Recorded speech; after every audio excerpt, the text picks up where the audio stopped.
Agent Carter. Yeah. What a throwaway name for Blair an FBI Underwood agent. is his name in real life. Isn't Blair Underwood a character in Gossip Girl? No, her name's Blair Waldorf, but it does sound like a character. Yeah. Right? Yeah. XO. Agent Carter.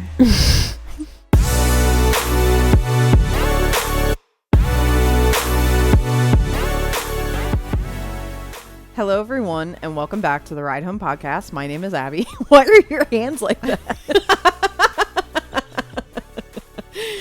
I'm ready. You're prepared. I've prepared everything. You look like a politician, like ready to. Like, I'm ready debate. to pounce. Yeah, I'm ready to pontificate a little bit. I'm not gonna lie. That's my pontification stance. I can't. I'm not going to look at you because I'm not going to be able to continue. Anyways, welcome back to the Ride Home Podcast. My name is Abby. Hey guys, it's Caitlin. So we saw this week what many are calling the scariest movie of the decade. Okay. That is what the moniker that is going along with this movie. Mm-hmm. I just have to give a quick shout out to the absolutely impeccable marketing that this movie has done, because Longlegs went from something that I didn't even know was coming out to this like giant, oh my God, you have to go see this type movie. Yeah. Which I feel like that happens on occasion with horror, like specifically. Yeah, it does.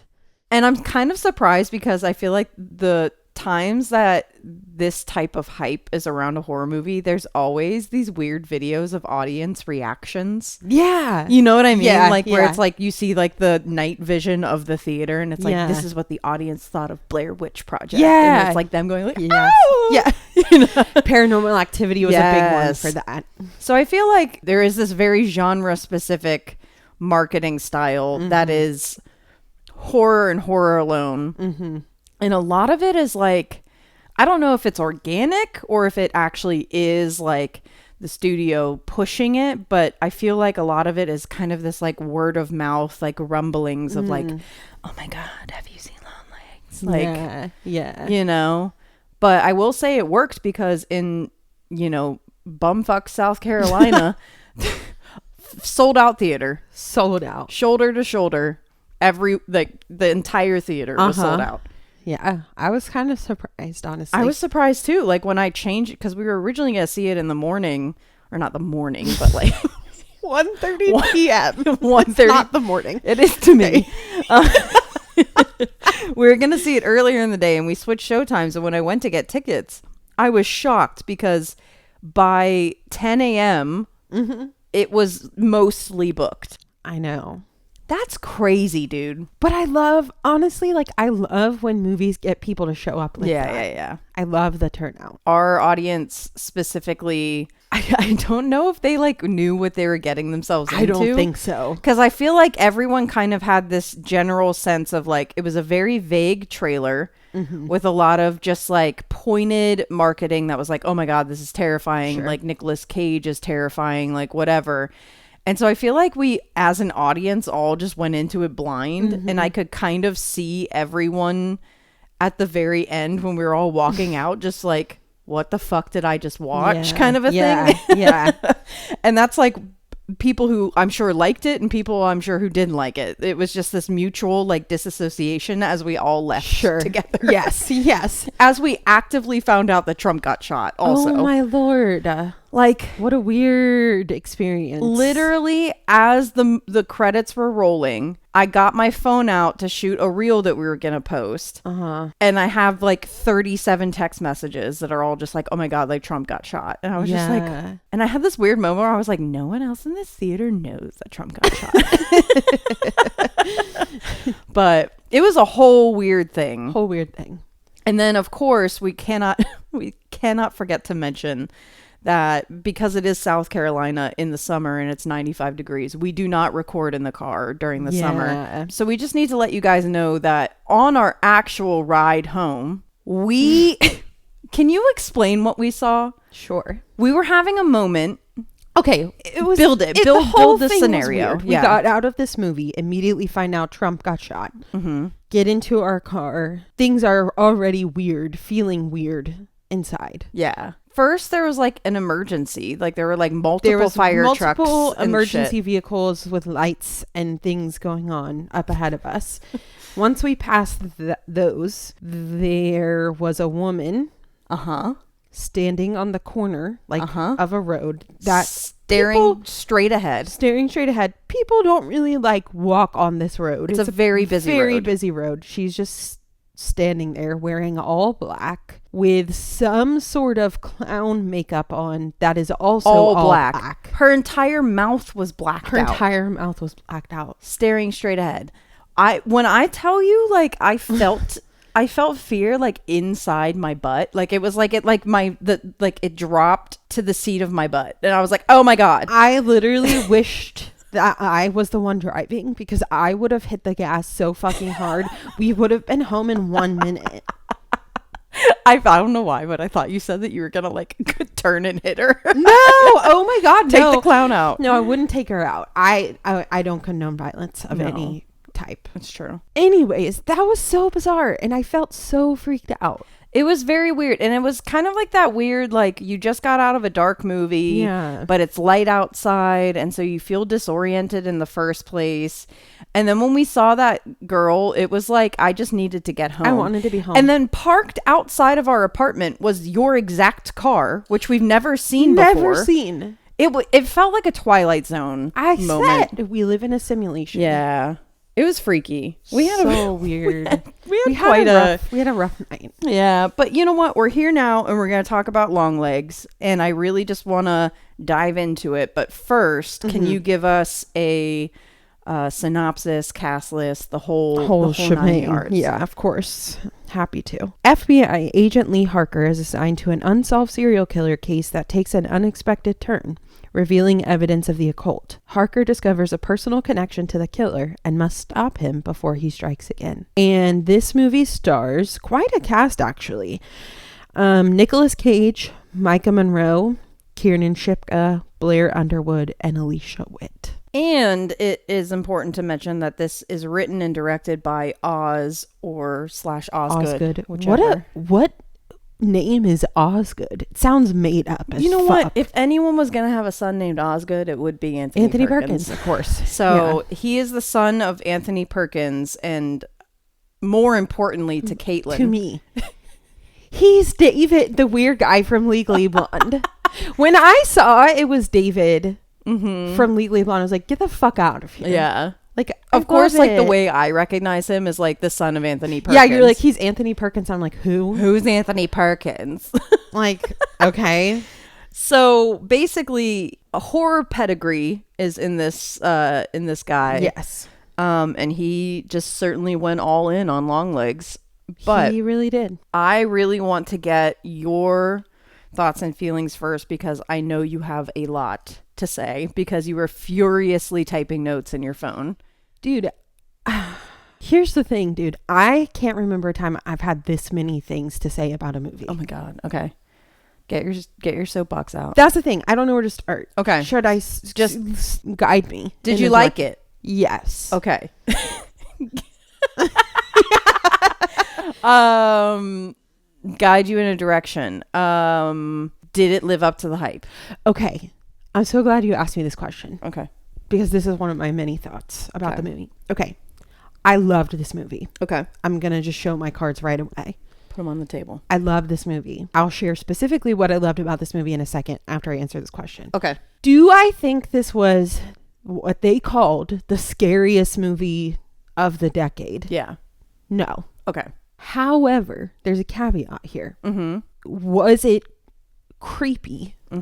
Yes. Yeah. Was it insidious? Did it leave me with a very unsettling feeling?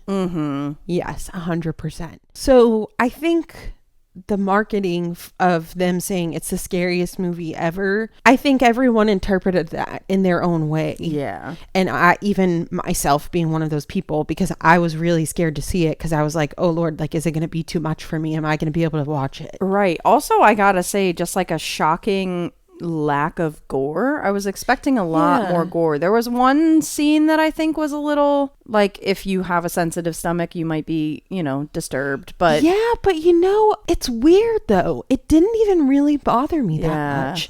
And I do feel like I'm a person who's very sensitive to stuff like that normally, but it was just, I don't know, dude. I gotta back up a little bit and just say that Osgood Perkins ate.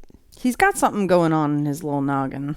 This was like so beautifully done. I loved the cinematography. I loved the music, and I thought he did an amazing job of weaving the story for us and giving us character development, and the direction was great. Like, I just feel like this is a really, really good film, and it surprised me because it wasn't what I was expecting at all. You were actually concerned about I was going to very see it. worried about seeing it, but it was not what I was worried about. And I think because I love true crime so much, I loved that it was based around solving a cold case of a serial killer. Like, there were just so many elements of this film that spoke to things that I'm interested in, and it was just really well done. And I think Micah Monroe was fucking incredible.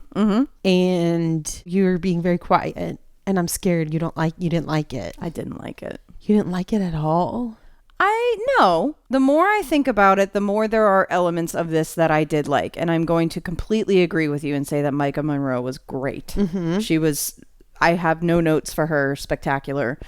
I think the storyline, and I don't know if it's just something that I personally do not connect with, because like, I'm not a believer in the devil and the occult and stuff like that. Like, it doesn't like scare me because I don't really feel like it's real. Okay. That storyline to me, where Longlegs as a killer is wrapped up in the occult, which we can get into more when we like tap into spoilers, it like made his character less scary for me. Okay. Whereas if he was just a man that did these crimes, I think it would have been much more terrifying. And I knew going into it that there was an element of the occult because like it's in like all the descriptions, but I didn't know that it was going to go as far as it did with that.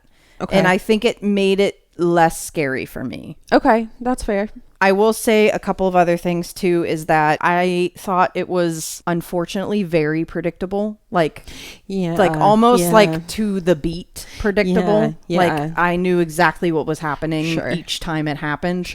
And Nicolas Cage was not scary to me because it was Nicolas Cage in a shit ton of makeup. And so like for me, it was just like, I couldn't not see Nicolas Cage dressed like a botched patient. Like, you know what I mean? You remember Botched? Did you ever watch that? Of course, yeah. And I think for me, there was this emphasis on not revealing his eyes for a while. And then there was nothing special about them. They were normal. Very normal eyes. And I was like, oh, those are Nicolas Cage's eyes. Right. So I think that's where my hang up is that, okay, I'll say the things that I did like. What you said, the true crime aspect. The one scene where like she first goes home. And like she feels like there's someone in the house with her. That was genuinely terrifying. Like I felt scared through that whole scene. But like that was the only scene that scared me in the whole movie, to be completely honest. Okay. And so I think that was my biggest letdown, was that like I just personally didn't feel scared by it, and because it is a horror movie, it didn't do its job for me. For you. Okay. But I will not say that this is a bad movie. Okay. Does that make sense? Sure. Okay. That makes me feel a little better. Thoughts. Okay, that makes me feel a little bit better. And I totally get that. And I think you and I have very different tastes when it comes to horror. I can really only do so much of it. I love horror movies, but like only certain kinds and only so many I mean, there's just a point where I'm just like, it's too dark and I need a break. So I think for me, I liked the predictability of it. That makes sense. I liked that, like, I was able to solve some things about it because I usually can't. And I think part of it is just like how we've talked about before, how I just kind of like let a movie happen to me and I process it after. Right. I feel like this one I kind of got to process in real time, which was just kind of a fun experience for me as a movie watcher, because I don't feel like there's a lot of movies that I get to do that with, where I'm like actively processing what's happening in live action while it happened. Yeah. And so I think that's probably why I liked it so much, because it was a little bit of an easy giveaway for most of the things, but I kind of liked that about it because it was like, I guess that part made it less scary for me. I was gonna say, I feel like for you, as someone who does not enjoy necessarily being scared, this is kind of a perfect horror movie for you, in that like it creates that sense of like ominous kind of looming fear, but you're not ever scared to the point of not being able to enjoy the plot. I feel like that like let you enjoy it more. Whereas for me, like I was just like, it's kind of lame. Yeah, it was kind of lame. I also think that one of my biggest hangups with this movie was that there were certain parts that felt a little student filmy. Okay, that's fair. A little overwritten. Sure. Like the one scene, we won't go into it like that much, but there is one scene where they like visit a mental patient who's like a survivor of Longlegs. That was Kiernan Shipka. I didn't even recognize her. Yeah. So like that scene was really overwritten, and like there were some other scenes with the mom that were really overwritten, and there were some imbalances with the cinematography where it was like, you know, we had these really like gorgeous, beautiful shots, and then like the next shot was like kind of poorly lit and had like really heavy, warm tones in the background that didn't really, I don't know how to explain it, but like lighting a movie that's supposed to be scary with warm light is a very odd choice. It was like 50-50, where it was like half of the scenes I really loved the writing and I loved the cinematography, and half the scenes it was like somebody else was shooting and directing it. It felt very disjointed for me. Interesting. Okay. So those are my hangups. Okay. All very fair points. I could see where you're coming from with all of that. I didn't really feel like it was disjointed at all. I definitely agree with what you said about the student film parts though. I could definitely see what you're saying about that. It's a little try hard. You know, but like he hasn't really done a lot. So it's like, I feel like he was just excited to make this and like got people working on it with him that were probably just like, okay, like do whatever you want to do. And he had his ideas, and everybody has their own creative license to do what they want to do. And sometimes it works and sometimes it doesn't. Right. You know? Where do you want to go from here? I want to go to spoilers. Okay.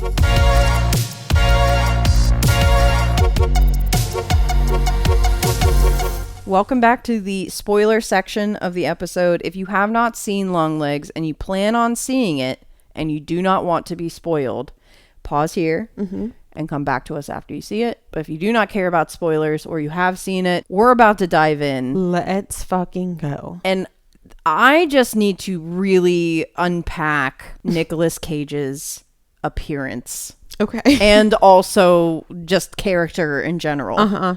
I don't know how to say this. I did not like it. It was almost like it was a caricature of Buffalo Bill.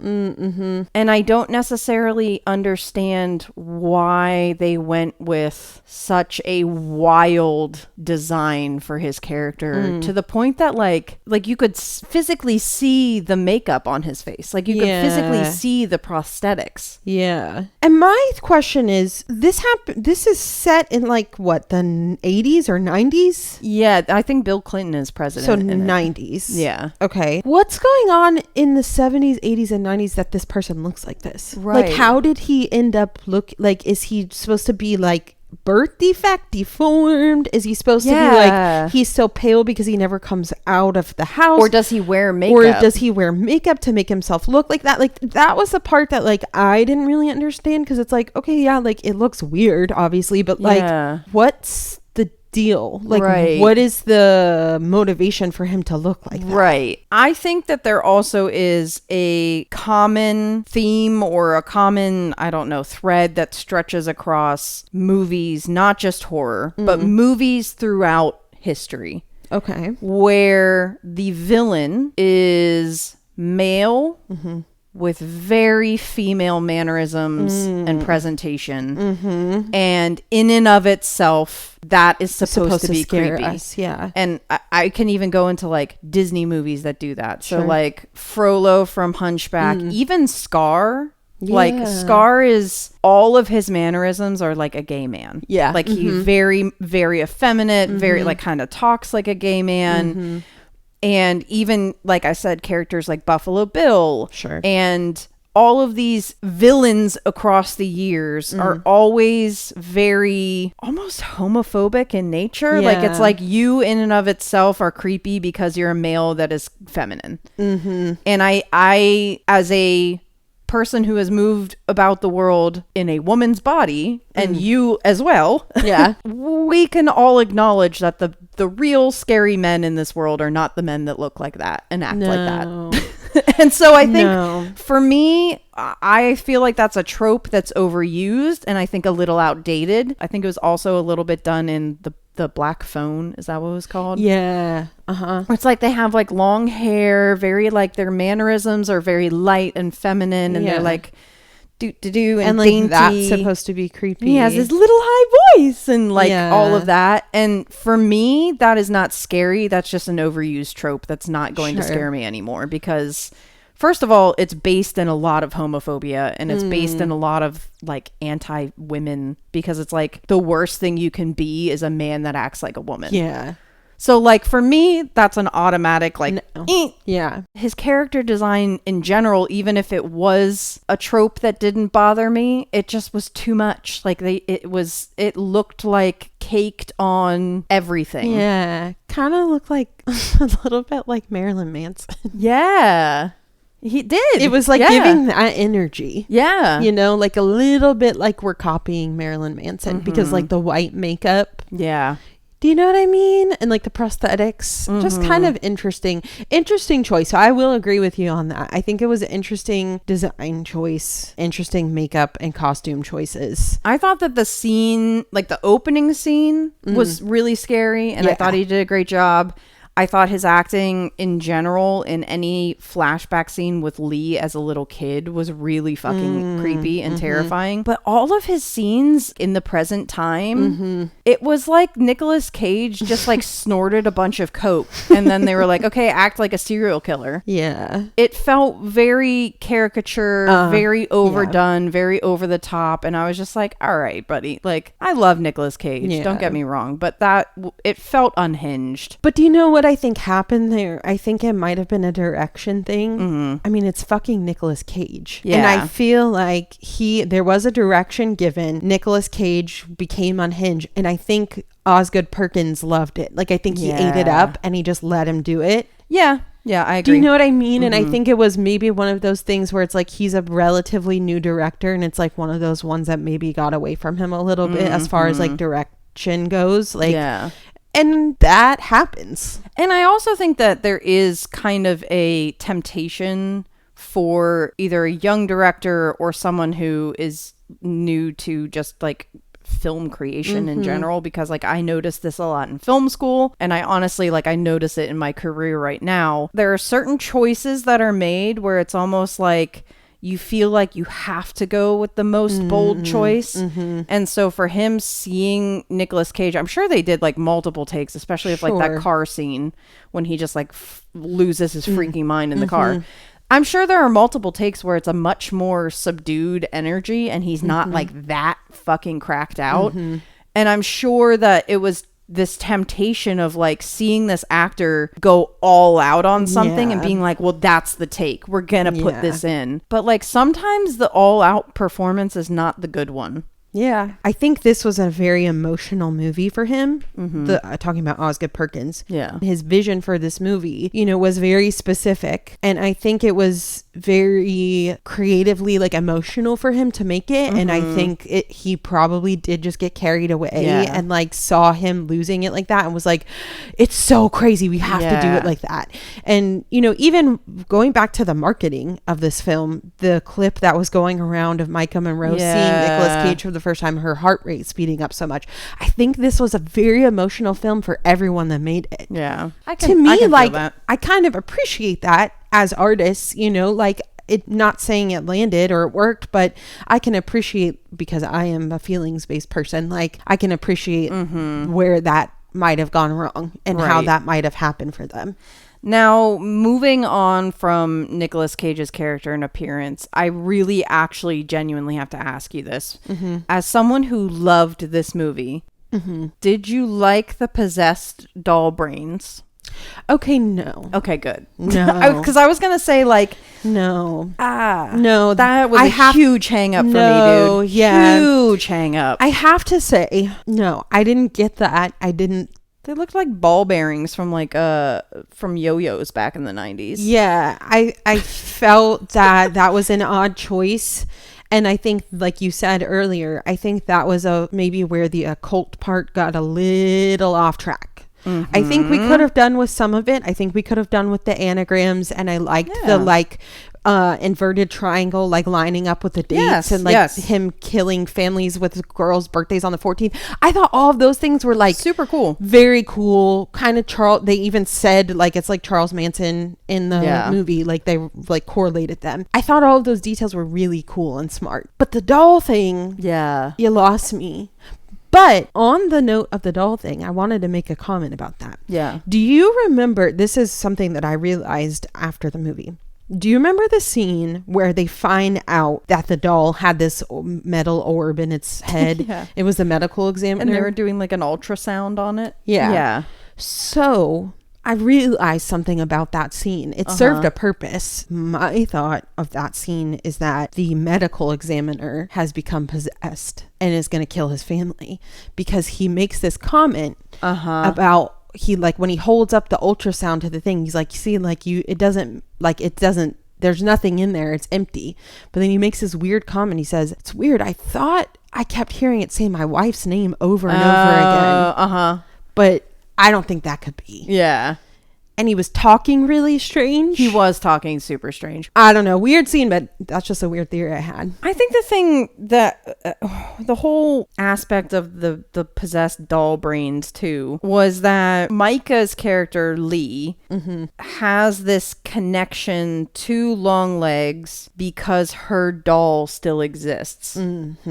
Basically. And in my mind, I don't know how to explain it. It just kind of like made her character less cool when that reveal happened, because I was like, this whole time you think that she's like a psychic and kind of has psychic powers, but is also like, a little like savant level, like understands things, is a really good agent. And I feel like the way they presented her character at the beginning was a really, really intelligent person who became an FBI agent for her intelligence, but isn't necessarily like she's absolutely terrified when they go to that first house and her partner gets shot. And in all of the scenes where she's handling a weapon, she's breathing so heavily that like you can tell she doesn't want to be doing this. Yeah. And so I thought her character was really cool, because it was like not a typical, I feel like when we see like women in law enforcement, they make them a little like too cocky. And I thought it was really cool to see a character that was like a little unsure of herself, but also incredibly intelligent and also has this weird sort of like knack or ability to figure this guy out. And I thought like the answer for that being that like she has a possessed doll at home that's controlling her brain. Like I was just like, bro, come on. Yeah. But if you took those two things out, the doll brains and the design of Nicolas Cage's character, I probably would have liked this movie a lot. Yeah. I wouldn't say loved, like I don't think I would have put it on like my like top 10 list by any means, but like I think I would have liked it a lot more than I do. Okay. I think that's really fair. Yeah. I just want to say I just want to point something out quickly about Micah Monroe's character, Lee. I don't think it's a coincidence that she's a January Capricorn. Yeah. That's all I'm going to say on that. You know, she's really super smart. January 13th. Her birthday's January 14th. 14th. All the That's girls' right. birthdays are on the 14th. She's a January Capricorn, and look where she's at. She's fucking solving cold cases, killing people. She had a dope house too. She that had was a a sick really house. cool house. She's just like living her life. She's a bad man. bitch. She is honestly. a bad bitch. I just wish, like, again, like, I just wish that they could have let her just be her own bad bitch and not this possessed doll bad bitch. Yeah, and you know, it is unfortunate because I also did not like the doll part, and I think that's the one thing about this movie that honestly, like, I'm just gonna throw my popcorn score out there, like, is a medium instead of a large. Yeah. For me, it even kind of ruined the dynamic between Longlegs and Lee's mom, because that whole exchange would have been a lot cooler if it were anything else. Besides, like, she's this church lady who brings possessed dolls into people's houses. Like, I don't know, like, it could have been scarier. It could have been cooler if it wasn't a possessed doll with a metal orb with what? Like, I don't know. I didn't even really understand the mechanics of it all. I'm going to say, like, I feel like I'm not even going to give it a small. Like, I think I'm with you on the medium. It's just that, like, mine is like a small medium and yours is like a medium large. Yeah. You know what I mean? Yeah, I think he almost had something. I'm willing to overlook the possessed doll thing because I loved so many other elements about this movie. I don't know. The Nick Cage thing didn't really bother me as much as it bothered you. I mean, I understand. I see where you're coming from on it, but in the moment, it didn't bother me as much. So I'm able to kind of like give things permission, I guess, that you're not. But I just feel like it has really good bones, and I feel like it's a really cool concept, and I want to see more from him. Honestly, you know, like, I think it's really promising for other types of films that he might produce in the future. No, I think we can agree on that. And I also want to say that, like, eventually I do want to rewatch this. Yeah. Just to see if maybe those things that bothered me, if I can just, like, backburn them and just watch it for what it was. Because I think a lot of my, you know, I got a little eye rolly. And so it kind of took me out of things. But I do want to watch it again. And this time we're going to lock the doors and make sure that there are no clowns dressed in black makeup. What the hell, dude? If I ever see that woman in public, I'm out of the public. Yeah. I will be in private. That's what I will be doing.